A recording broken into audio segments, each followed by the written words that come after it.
Hello नमस्कार दोस्तों and good morning to all of you. कैसे हैं आप लोग? चलिए फिर शुरू करते हैं हम लोग आज 2 अगस्त 2025 का करंट अफेयर। ठीक है, तो सबसे पहला करंट अफेयर ये हम लोगों ने पहले भी डिस्कस किया था, पर एक बार और डिस्कस कर लेते हैं क्योंकि अभी ये हाल फिलहाल में न्यूज़ में है। टीआरएफ ये एक्चुअली क्या है ना, जैसे कि जो पहलगाम वाला अटैक हुआ था उसकी निंदा करने के लिए मतलब इंडिया ने जगह जगह मतलब एक तरह से मतलब एंटी टेरर ड्राइव चलाए थे। मतलब जगह जगह जाके मतलब लोगों को दुनिया भर में बताने के लिए मतलब कि ये काम पाकिस्तान ने किया है और इस फ्रंट ने काम किया है।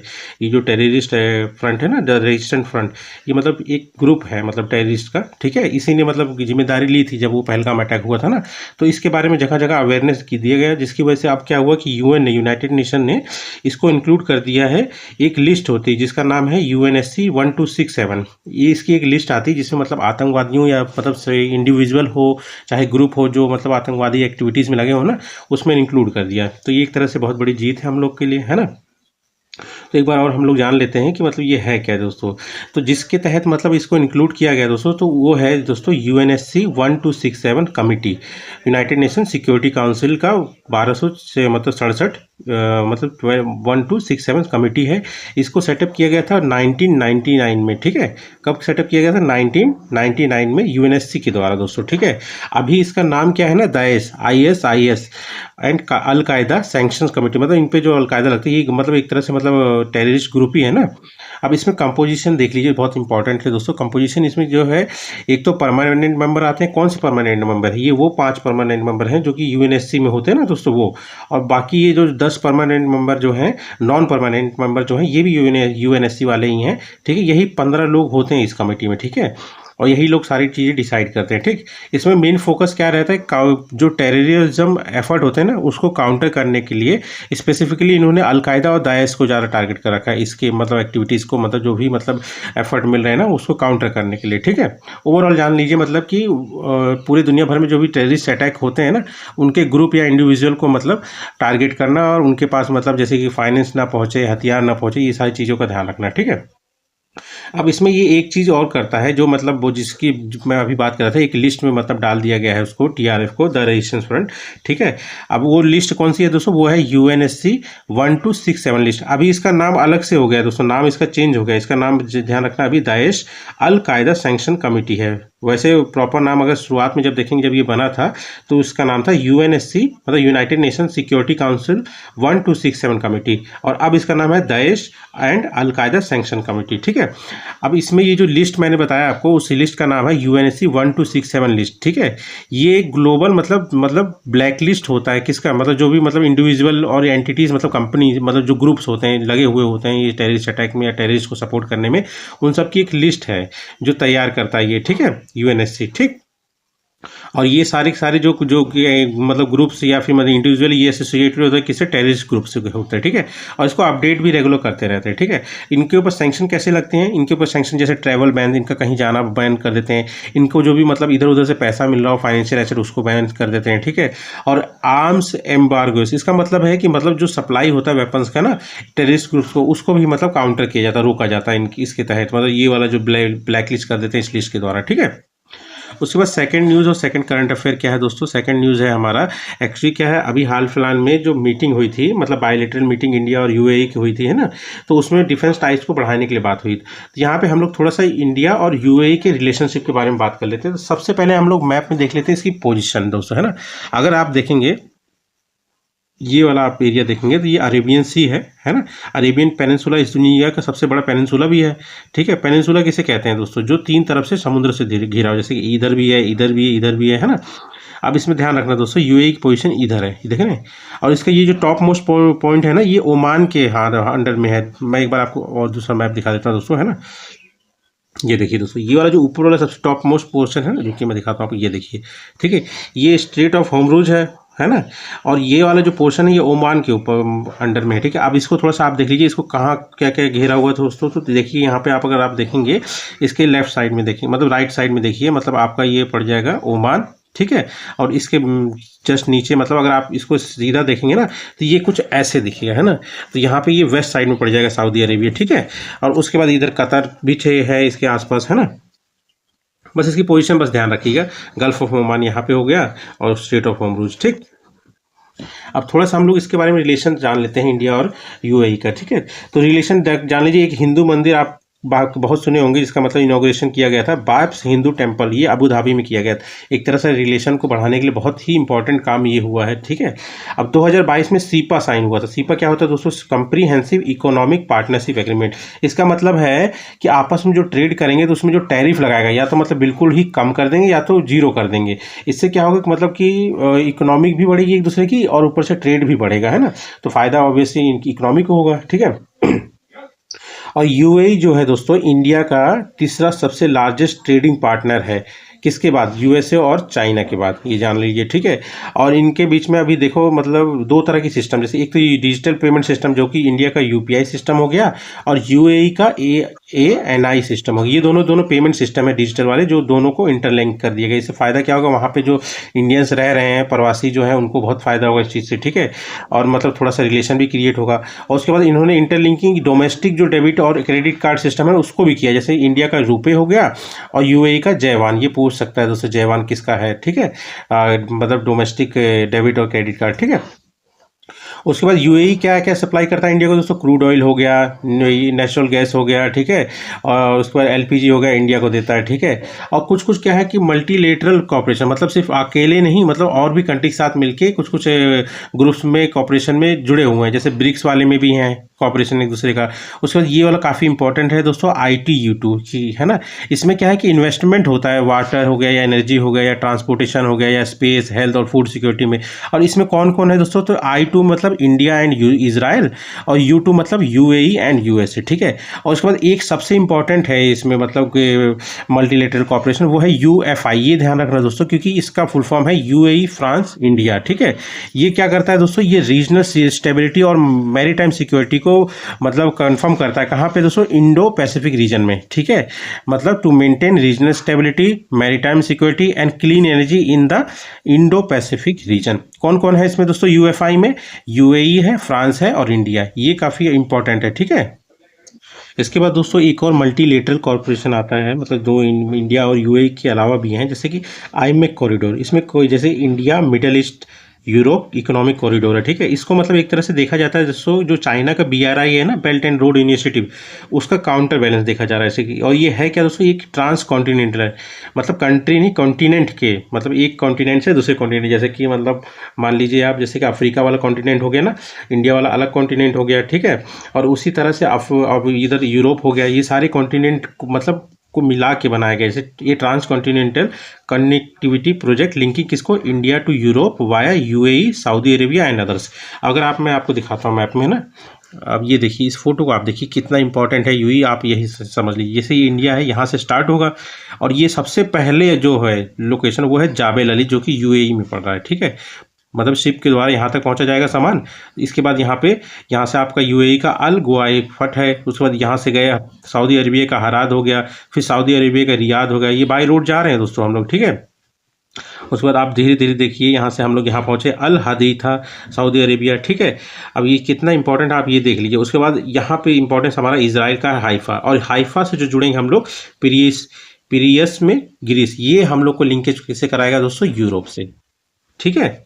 इसलिए सबसे पहला इंपॉर्टेंट यही है, जो यूएई देख रहे कितना इंपॉर्टेंट है हमारे लिए, ठीक।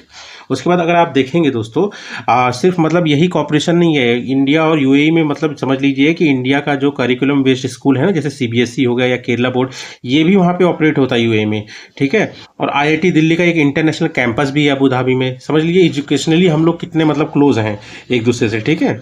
और एक जॉइंट डिफेंस कॉपरेशन कमेटी भी है इन दोनों के बीच में, कि मतलब एक दूसरे के डिफेंस के बारे में बात होता है इस चीज़ में, ठीक है। किसके बीच में? यूएई और इंडिया के बीच में। और जो जॉइंट मिलिट्री एक्सरसाइजेज भी होती हैं, जैसे कि मतलब डेजर्ट फ्लैग हो गया, डेजर्ट साइक्लोन हो गया, ठीक है।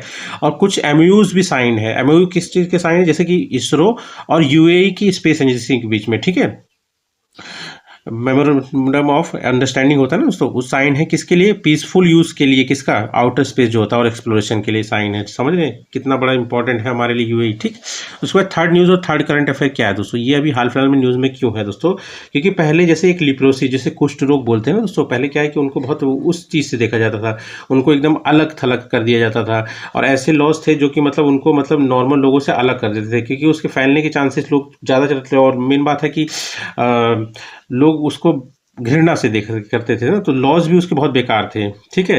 तो उन्हीं सब चीज़ों को मतलब अभी बोला गया कि जो भी लॉ मतलब इस लिप्रोसी हिट पर्सन मतलब जिसको लिप्रोसी हुआ उसके अगेंस्ट में आए हैं वो सारे लॉ खत्म कर दो, क्योंकि एक्चुअली क्या है दोस्तों ना, इसका इलाज अब पूरी तरह से संभव है। जब पूरी तरह से संभव है तो मतलब इनको अलग थलग करने की कोई ज़रूरत ही नहीं है। अब इनको क्या किया जाता था पहले ना कि नॉर्मल लोगों से अलग कर दिया जाता था इनके ट्रीटमेंट के लिए या फिर उस पर्पज़ के लिए, है ना। तो ये कभी मिल नहीं सकते थे किसी से, नॉर्मल लोगों के बीच में जा नहीं सकते थे, ये सब चीज़ें दिक्कत है। तो ये सुप्रीम कोर्ट ने कहा है कि अभी भी बहुत सारे लॉ हैं। जैसे मेन लॉ आप ध्यान रखिए, लीपर्स एक्ट 1898 यही है। बहुत कड़े कानून थे इसमें, मतलब जिसको भी अगर लिप्रोसी या कुष्ठ रोग हो जाता है ना, उसको मतलब आम लोगों की भीड़ से हटा दो, मतलब उसके मतलब दवा दारू के लिए जो भी है, ठीक है, समथिंग, और उनको बहुत परहेज करवाया जाता था, ठीक है। तो इन्हीं लॉस को मतलब हटाने के लिए सुप्रीम कोर्ट ने कहा है, सिर्फ सुप्रीम कोर्ट में ही नहीं, जो अदर कोर्ट्स हैं, डिस्ट्रिक्ट कोर्ट, मतलब जो भी लोअर कोर्ट्स हैं उन सब में, ठीक है। अब लिप्रोसी मैं एक बार आपको दिखा देता हूँ, मतलब जैसे जो भी लिप्रोसी किसी को अगर हुआ तो कैसे इफेक्ट करता है दोस्तों, है ना। रुकिए एक सेकंड, ये देखिए आपको इसमें दिखेगा, देख रहे हैं ये जो गोल गोल दाने हो जा रहे हैं हाथ में, ये देखिए ये सब है ना। उसके बाद आप ये देखिए, इसमें अगर आप देखेंगे जो शरीर में पैचेस आ जाते हैं वाइट वाइट डिस्कलर्ड, ठीक है, जैसे पेल हो सकता है, रेड हो सकता है, थिक हो सकता है, स्टिफ स्वलन, स्वलन मतलब सूजा हुआ दोस्तों, है ना। और मतलब उसके बाद जो आईब्रोज हैं वो चली जाती हैं। और एक और बात जान लीजिए दोस्तों, इसमें कुछ समय के बाद मतलब कभी कभी क्या होता है, ब्लाइंडनेस भी आ जाती है इसमें, इस कुष्ठ रोग की वजह से, लिप्रोसी की वजह से, ठीक है। अब जैसे पैर के नीचे में मतलब घाव होता है ना, जैसे अल्सर या फिर सोर्स बोलते हैं, वो आ जाते हैं पैरों के नीचे। और ये छोटे छोटे मतलब दाने, मतलब लम्स, मतलब ये गांठ टाइप के बन जाते हैं पूरे शरीर में, जो मैंने आपको दिखाया ना, ये देखिए ये लम्स ऐसे बन जाते हैं, ठीक है। उसके बाद अगर आप देखेंगे जैसे वीकनेस आ जाता है, पैरालिसिस भी हो सकता है। और जो नर्व्स होती है, सबसे इंपॉर्टेंट यही नर्व्स होती हैं, ठीक है, यही एनलार्ज हो जाती हैं, विजन लॉस हो जाता है ना। अब देखिए लिप्रोसी क्या है, क्रोनिक, क्रोनिक मतलब है जो लंबे समय तक चलती है ना, बीमारी मतलब लंबे समय तक रहती है। क्रोनिक इन्फेक्शियस डिजीज है जो कि किसके द्वारा होता है, एक बैक्टीरिया है जिसका नाम है माइकोबैक्टीरियम लिप्रे, ठीक है। ये किसको इफेक्ट करता है, एक तो स्किन जो मैंने आपको दिखाया है, पेरिफेरल नर्व्स को इफेक्ट करता है, आइज को, आई साइट भी कभी कभी खत्म हो जाती है, मतलब ब्लाइंडनेस को भी मतलब आज इनिशिएट कर देता है कभी, ठीक है। ये रेस्पिरेटरी ट्रैक में जो म्यूकोसा, म्यूकोसा दोस्तों वो जो अंदर का जो लाइनिंग, इनर लाइनिंग होती है ना, जो मॉइस्ट गीला टाइप का होता है, वही है म्यूकोसा, इसको भी इफेक्ट करता है, ठीक है। ट्रांसमिट कैसे होता है, ये ट्रांसमिट जैसे कि अगर मान ली बहुत लंबे समय तक कोई अगर कुष्ठ रोग वाला इंसान है, उसके साथ आप मतलब कांटेक्ट बनाए रखेंगे तो आपको होने के चांसेस है। ये रेस्पिरेटरी ड्रॉपलेट जो होते हैं ना, उससे भी फैलता है, पर इसके फैलने के चांसेस बहुत कम है, नॉट हाईली कॉन्टेजियस। और उसके बाद इसका क्या है कि इंक्यूबेशन पीरियड, इंक्यूबेशन पीरियड मतलब हुआ दोस्तों कि मतलब कि कितने समय में पता चलता है, तो 5 से 20 साल लग जाते हैं, मतलब इसके मतलब सिम्टम्स सामने आने में कि हाँ इसको कुष्ठ रोग ही हुआ है, ठीक है। अब इसके सिम्टम्स क्या है, जैसे स्किन चेंजेस जो मैंने आपको दिखाया, मतलब डिसकलर्ड पैचेस, मतलब वाइट या फिर कुछ भी कलर के पैचेस आ जाते हैं। अल्सर मतलब घाव जो होते हैं ना, घाव देखेंगे। लॉस ऑफ सेंसर मतलब जो भी इफेक्ट होगा, मतलब जो भी जिस स्किन एरिया में वो अल्सर या फिर समथिंग समथिंग होगा, तो वहाँ पे मतलब जो सेंसेशन होना चाहिए, दर्द होना चाहिए या कुछ एहसास होना चाहिए, वो बंद हो जाता है। क्यों? क्योंकि नर्व डैमेज हो जाती है ना, इसमें मेन रोल इसका भी तो है, नर्व भी डैमेज हो जाती है। ये दो तरह से होते हैं, दोनों में सिंपल सा है दोस्तों, एक जिसमें ज़्यादा सिम्टम्स दिख रहे हैं और एक जिसमें कम दिख रहे हो। जिसमें कम दिख रहे हो मतलब जैसे कि उसको बोलते हैं पॉकी बैक्यूलरी, ठीक है, फ्यू लेसन्स, और मतलब थोड़ा सा बैक्टीरियल लोड जो होगा कम होगा, ठीक है। और मल्टी बैक्टीरियरी मतलब ज़्यादा घाव दिखेंगे, मल्टी लेशन दिखेंगे और हाई बैक्टीरियल लोड होगा, ठीक है।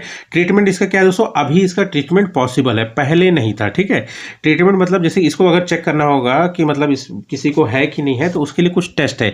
एक तो स्किन बायोप्सी है, मतलब इसमें क्या है, इफेक्टेड एरिया का सैंपल लिया जाएगा और उसमें पता किया जाएगा, ठीक है, कि है कि नहीं है। उसके बाद स्किन स्मीयर टेस्ट है, मतलब जो घाव है उसमें से मतलब निकाल के उस बैक्टीरिया का मतलब डोज पता चलेगा, मतलब वो लोड है कितना, ज़्यादा बैक्टीरिया है, कम बैक्टीरिया है, समथिंग, ठीक है, इससे पता चल जाएगा, ठीक है। और ट्रीटमेंट इसका 6 से 12 महीने चलता है। और उसके जो ट्रीटमेंट है, जो मतलब WHO वर्ल्ड हेल्थ ऑर्गेनाइजेशन ने मतलब स्टैंडर्ड ट्रीटमेंट कह रखा है, रिकमेंड कर रखा है, वो है MDT, मल्टी ड्रग थेरेपी। इसमें 3 ड्रग्स आती हैं, एक राइफापिसिन, ये पूछ सकते हैं दोस्तों, क्लोफाजाइमाइन और डेप्सोन, ठीक है दोस्तों। इसके बाद आता है फोर्थ न्यूज़ और फोर्थ करंट अफेयर। ये अभी हाल फिलहाल में क्या है दोस्तों ने, जो पहले हम लोग GDP या फिर CPI हो गया, ये सारी सीरीज जो मतलब कैलकुलेट करते थे, वो एक मतलब बेस ईयर से कैलकुलेट करते थे। तो अभी क्या है, ये बेस ईयर चेंज कर दिया गया है, ठीक है।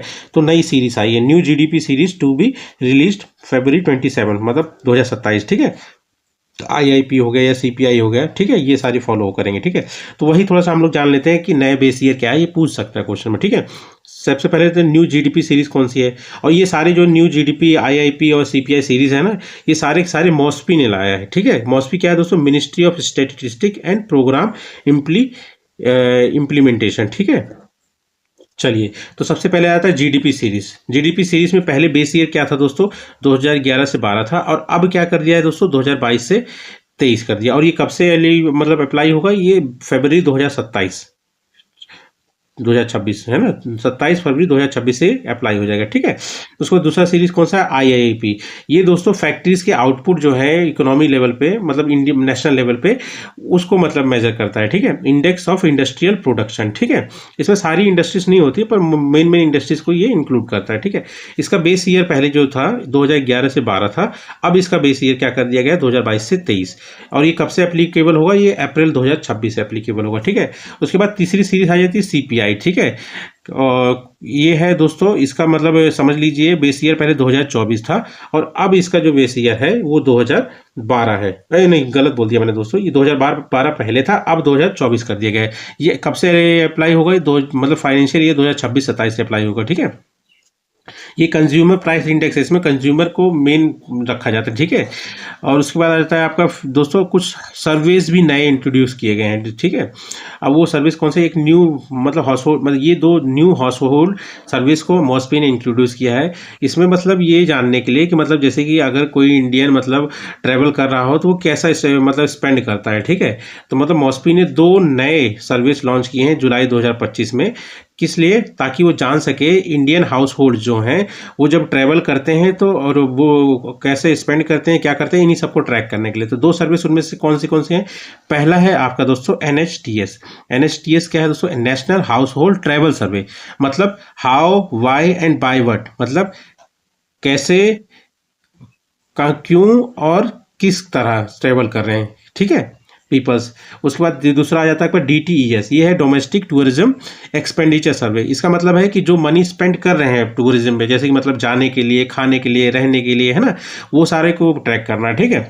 उसको एक और, उसके बाद पांचवा पार्ट है न्यू सर्विस ऑफ, ये है सर्विस सेक्टर्स इंटरप्राइजेस के लिए भी नया सर्वे लाए हैं, और उस सर्वे का नाम है annual survey of service sector enterprise, ठीक है।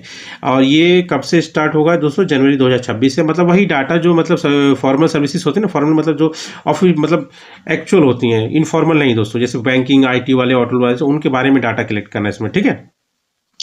और एक बात और जान लीजिए दोस्तों, पहले जो सोर्सेज यूज़ करता था मॉस्पी, उसके अलावा कुछ नए सोर्सेज को भी इसने इंक्लूड किया है, जिसको यूज़ करके ये डाटा को इकट्ठा करता है। जैसे कि अब GST डाटा यूज़ करेगा, ये वाहन मतलब जो व्हीकल का रजिस्ट्रेशन होता है ना, उसको यूज़ करेगा, UPI पेमेंट्स को यूज़ करेगा, ऑनलाइन प्राइसेस जो होते हैं जैसे एयर फेयर हो गया, OTT हो गया, पेट्रोल, इनको भी यूज़ करेगा। वेब स्क्रैपिंग मतलब वेब पे सर्च करना, ठीक है, फ्रॉम ई-कॉमर्स वेबसाइट, ठीक है। और उसके बाद मॉस्पी के बारे में थोड़ा सा हम लोग जाते हैं। मॉस्पी है क्या दोस्तों, तो ministry of statistic and programme implementation. ये बहुत इंपॉर्टेंट है दोस्तों, ध्यान से सुनिएगा। Ministry of statistic and programme implementation, मतलब ये सेंट्रल गवर्नमेंट मिनिस्ट्री हैंडल करती है किसको, मॉस्पी को, ठीक है। ये एक तरह से सेंट्रल गवर्नमेंट मिनिस्ट्री है ही, ठीक है, जो कि क्या हैंडल करती है, जो कंट्री लेवल पे, नेशनल लेवल पे जो ऑफिशियल डाटा या स्टैटिस्टिक होते हैं ना, उसको हैंडल करती है। उसके बाद जो भी गवर्नमेंट के इंपॉर्टेंट प्रोग्राम्स होते हैं ना, उनको भी मॉनिटर करती है कि मतलब वो सही से चल रहे हैं कि नहीं चल रहे हैं।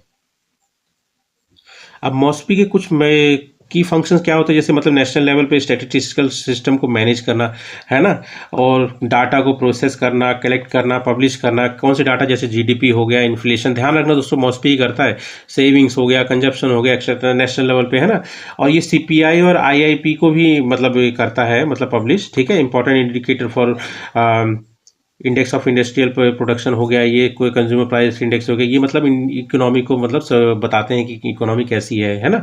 उसके बाद ये मैपलेट्स को भी इंक्लूड करता है। मैपलेट्स हो गए दोस्तों MP local area development scheme. मतलब इसमें क्या है ना, जो भी मिनिस्टर ऑफ पार्लियामेंट है, वो मतलब कोई उनके एरिया में ऐसा एरिया है जहाँ पे किसी चीज़ से वंचित हैं लोग, जैसे पानी से या फिर कोई इंफ्रास्ट्रक्चर से, तो समथिंग, तो वो एरिया ये मतलब रिकमेंड करते हैं। और जो मतलब इसमें मतलब खर्चा वर्चा होता है, जो भी काम कराया जाता है वो जो कलेक्टर होते हैं ना उस एरिया के, उनके मतलब थ्रू कराया जाता है। और जो इसमें मतलब राय दी जाती है वो मॉस्पी ही देता है किस तरह कैसे करना है, ठीक है।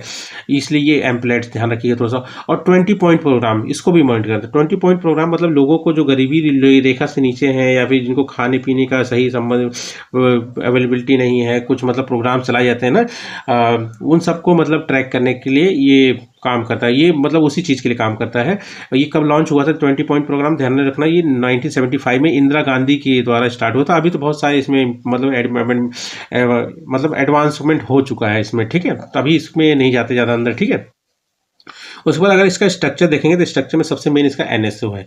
एनएसओ क्या है? नेशनल स्टैटिस्टिकल ऑफिस है, जो कि मेंटेन करता है डाटा कलेक्शन को, ठीक है। मतलब मेन डाटा कलेक्शन बॉडी यही है, ठीक है। इसमें कौन से दो और हैं, एक सीएसओ है जो कि सेंट्रल स्टैटिस्टिक ऑफिस है, प्लस एनएसएसओ है, नेशनल सैंपल सर्वे ऑफिस है, ठीक है। उसके बाद इसमें एक और आता है एनएससी, उसका फुल फॉर्म है दोस्तों नेशनल स्टैटिस्टिकल कमीशन।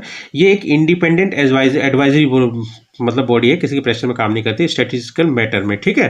ये अपनी राय देती है। उसके बाद आता है आईएसआई, ये बहुत प्रीमियर है दोस्तों, मतलब बहुत इंपॉर्टेंट है, इंडियन स्टैटिस्टिकल इंस्टीट्यूट, जो कि रिसर्च और एकेडमिक इंस्टीट्यूट को मतलब करता है, मतलब स्टैटिस्टिक्स के लिए, ठीक है। किसके अंडर में है? मॉस्पी के अंडर में ये। और ये प्रोग्राम इम्प्लीमेंटेशन विंग भी है इसमें, जिसमें जो कोई मतलब जैसे एम्प्लेट्स हो गया या फिर 20 पॉइंट प्रोग्राम इनको ट्रैक करता है, ठीक है। कुछ इनिशिएटिव भी लाया था ये मॉस्पी, ठीक है, जिसमें जो दो इंपॉर्टेंट है, ई सांख्यिकी पोर्टल। मतलब इसमें क्या, जो आम आदमी है ना, जैसे इन्फ्लेशन का डाटा आया है, जीडीपी का, तो आम आदमी समझ नहीं पाता था। इसके थ्रू क्या है कि आम आदमी डाटा सेट्स और विजुअल चार्ट्स को देख के समझ सकता है कि हाँ जीडीपी है क्या, कैसे है, या फिर आप समझ लीजिए इन्फ्लेशन कैसा है, क्या है, ठीक है। उसके बाद एनवी स्टैट्स इंडिया, ये इन्वायरमेंट के लिए डाटा रिपोर्ट देता है, ठीक है। उसके बाद आता है फिफ्थ न्यूज़। फिफ्थ न्यूज़ क्या है दोस्तों, अभी हेल्प फिलहाल में क्या है ना, एक मतलब एडिटोरियल छपा हुआ था, जिसमें मतलब बोला जा रहा है कि इंडिया का जो पुलिस है ना, इंडिया की जो पुलिस है वो यूज़ करती है डर्टी हैरी शैडो, ये मेथड को, ठीक है। एक्चुअली दोस्तों पुलिसिंग के दो मेथड होते हैं, एक होता है शेरलॉक होम्स मेथड और एक होता है डर्टी हैरी मेथड होता है। अब शेरलॉक होम्स जो होता है वो कंप्लीटली एविडेंस बेस्ड होता है, ठीक है। और डर्टी हैरी क्या होता है? वायलेंट मेथड, मतलब जैसे कि कोई अगर कोई गुनाह किया है, नहीं किया पता नहीं, पर उससे जबरदस्ती मार मार के आपको गुलवा लो कि हाँ तुम ही की हो, समथिंग है ना। वायलेंट तरीके यूज़ होता है इसमें, मतलब कभी सही भी होता है कभी गलत भी हो सकता है, ठीक है। ये इंडिया में यूज़ होता है। बस इतना ध्यान रखिए कि इंडिया में जो पुलिसिंग स्टाइल यूज़ होती है वो होती है डर्टी हैरी, बस इतना ही काम की चीज़ है। और एक बात और ध्यान दीजिएगा दोस्तों, जैसे कि यूएन कन्वेंशन अगेंस्ट टॉर्चर जो है ना, इन सब चीज़ के लिए इसको इंडिया ने रेटिफाई नहीं किया है, ठीक है। एक तरह से कन्वेंशन है, एक तरह से टीटी मान लीजिए, इसको साइन नहीं किया है, तो ये इसीलिए इस मेथड को यूज़ करा। अगर इसको साइन कर लेगा तो वो इस मेथड को यूज़ नहीं कर पाएगा, उसको यही यूज़ करना पड़ेगा, ठीक है। और इसको ग्लोबल टॉर्चर इंडेक्स में इंडिया को हाई रिस्क पे रखा गया है, ठीक है। मतलब आप देखिए, मतलब हिरासत में कितनी मौतें हो जाती हैं ना, कस्टोडियल डेथ जिसे बोला जाता है, ठीक है। नो स्टैंड, और कोई भी एंटी टेररिस्ट लॉ नहीं है कोई अकेला, मतलब जो मतलब इन सब चीज़ों को संभाल सके, है ना। इसके बाद सिक्स न्यूज़ और सिक्स करंट अफेयर क्या है दोस्तों, सुंदरबन टाइगर रिजर्व। ये एक्चुअली अभी न्यूज़ में इसलिए क्यों दोस्तों, इसका जो कुछ एरिया है ना उसको बढ़ाने की बात चल रही है। अगर ये एरिया बढ़ गया तो ये इंडिया का दूसरा सबसे बड़ा टाइगर रिजर्व हो जाएगा। तो एक बात जान लीजिए, पहला कौन सा है दोस्तों, तो वो है Nagarjuna Sagar Shri slam tiger reserve है, और दूसरे नंबर पे अभी अमराबाद टाइगर रिजर्व है, ठीक है। और जैसे ये एरिया इसका बढ़ जाएगा तो ये सेकंड नंबर पर आ जाएगा, ठीक है। तो सुंदरबन टाइगर रिजर्व को एक बार हम लोग लोकेशन देख लेते हैं दोस्तों, तो हमेशा के लिए याद रह जाएगा, ठीक है। जैसे कि आप ये देख रहे हैं, तो सबसे पहले आप इंडिया देखिए, इंडिया में वेस्ट बंगाल देखिए, ये वेस्ट बंगाल, और वेस्ट बंगाल में सुंदरबन वाला एरिया ये देखिए, यही है इसका सुंदरबन, ये वाला पार्ट यहीं पे है टाइगर रिजर्व, ठीक है। अब ये जो टाइगर रिजर्व है दोस्तों, इसमें दो चीज़ें आती हैं। एक तो सुंदरबन नेशनल पार्क भी इसी के अंडर में है, जिसको यूनेस्को वर्ल्ड हेरिटेज साइट का दर्जा मिला हुआ है 1987 में, ध्यान रखना बहुत इंपॉर्टेंट है दोस्तों। और इसी के अंदर में एक सुंदरबन वेटलैंड भी आता है, जिसको रामसर साइट का मतलब दर्जा मिला हुआ है, ठीक है। और उसके बाद तो बाकी सब तो ठीक है। और इसका अप्रूवल कौन दिया है 1100 किलोमीटर स्क्वायर इंक्रीज करने के लिए, तो ये दिया है नेशनल टाइगर कंजर्वेशन अथॉरिटी ने, ठीक है। उसके बाद सेवंथ न्यूज़ और सेवंथ करंट अफेयर क्या आ जाता है दोस्तों, एक रिपोर्ट है दोस्तों, एक रिपोर्ट है, इसका नाम है दोस्तों सोफी रिपोर्ट, मतलब full form the state of food and nutrition in the world 2025 report, ठीक है। ये किसके द्वारा लाया गया है दोस्तों, ये लाया गया है यूनाइटेड नेशन के द्वारा, पर इसमें मदद किसने किया है इस रिपोर्ट को लाने के लिए, 5 एजेंसीज ने मदद किया है इसकी, यूएन की, ठीक है। इसमें पहली होगी आपकी फूड एंड एग्रीकल्चर ऑर्गेनाइजेशन, जिसका हेडक्वार्टर रोम में है इटली के, और इसको 1945 में इस्टेब्लिश किया गया था, ठीक है। दूसरी एजेंसी है वर्ल्ड फूड प्रोग्राम, इसका भी हेडक्वार्टर रोम में है इटली के, इसको इस्टेब्लिश किया गया था 1961 में, ठीक है। उसके बाद तीसरी एजेंसी आई थी international fund for agricultural development, इसका स्थापना हुआ था 1977 में, उसका हेडक्वार्टर है रोम इटली में, ठीक है।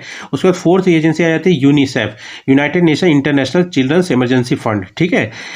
ये तो इसका हेडक्वार्टर है न्यूयॉर्क में और ये इसकी स्थापना हुई थी 1946 में, ठीक है। और उसके बाद पांचवी एजेंसी जो इसमें इन्वॉल्व है इस रिपोर्ट को लाने के लिए, तो वो है WHO, वर्ल्ड हेल्थ ऑर्गेनाइजेशन, जिसकी स्थापना 7 अप्रैल 1948 में हुई थी और इसका हेडक्वार्टर है आपका जिनेवा स्विट्जरलैंड में, ठीक है। अब इस रिपोर्ट के द्वारा किया क्या जाता है दोस्तों, ये एक्चुअली क्या है, इसमें ट्रैक किया जाता है SDG 2 को, मतलब सस्टेनेबल डेवलपमेंट गोल जो है 2, जिसका है कि मतलब zero hunger and malnutrition eradication, मतलब माल न्यूट्रिशन को खत्म करना और हंगर्स को जीरो करना, मतलब जो भी भूखमरी है ना वो एक टारगेट है। तो इस ग्लोबल लेवल पे ये कितना चल रहा है, क्या चल रहा है, इसी चीज़ को ट्रैक करने के लिए ये रिपोर्ट लाया जाता है, ठीक है। तो इसमें मतलब कुछ रिपोर्ट दिया गया तो वो हमारे लिए उतना काम का नहीं है, मेन है ये वाला एग्जाम पर्पज से, ठीक है।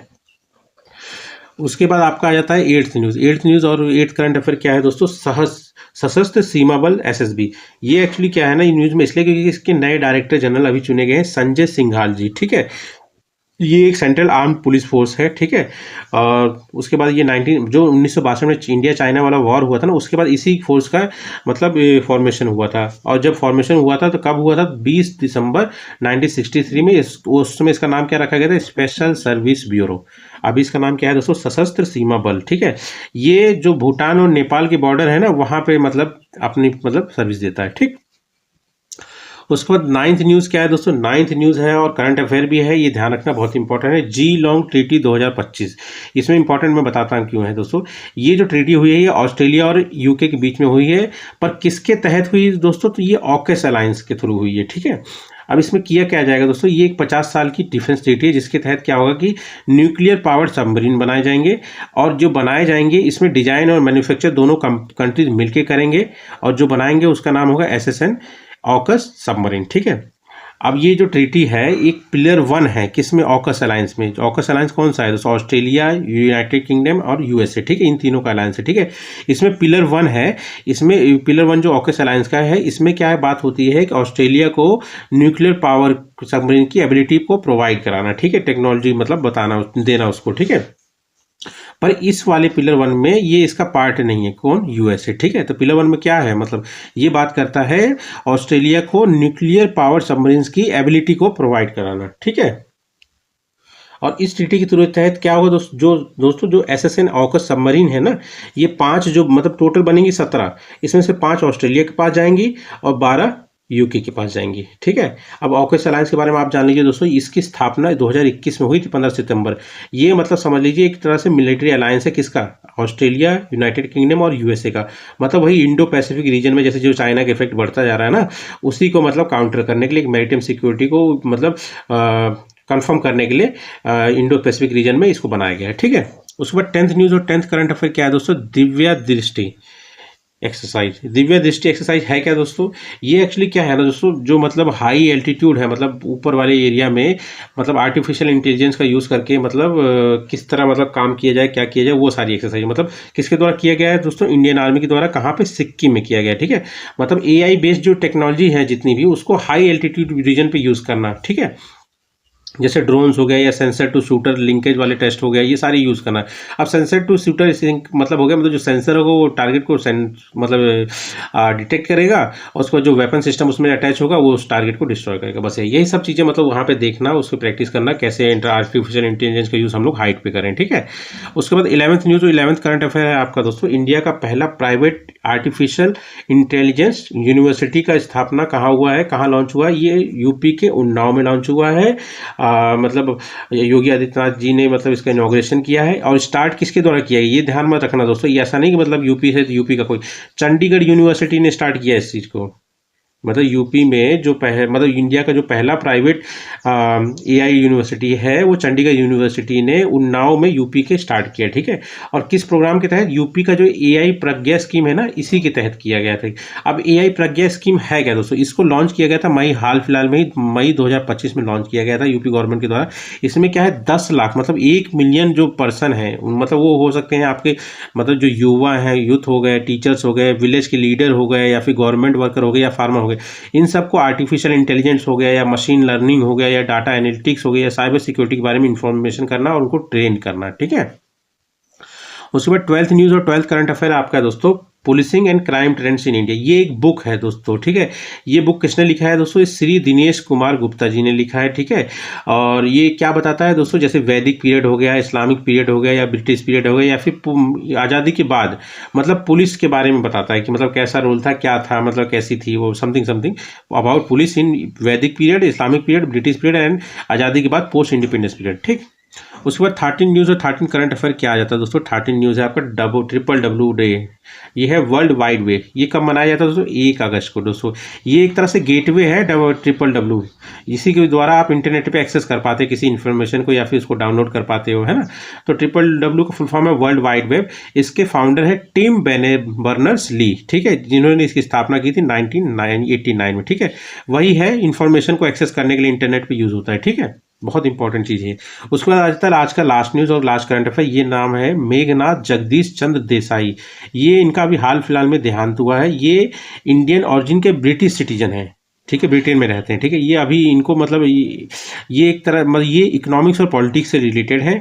और ये समझ लीजिए जो वो हाउस ऑफ लॉर्ड्स है ना, ब्रिटिश पार्लियामेंट, उसके भी मेंबर रह चुके हैं। और इनको पद्म भूषण इंडिया ने दिया हुआ 2008 में। बस इतना ही ध्यान रखिएगा, ठीक है दोस्तों। तो ठीक है दोस्तों, तो यही थे आज के करंट अफेयर। तो मिलते हैं हम लोग कल, हाँ। और अगर वीडियो अच्छा लगे तो प्लीज़ सब्सक्राइब करिएगा। Thank you.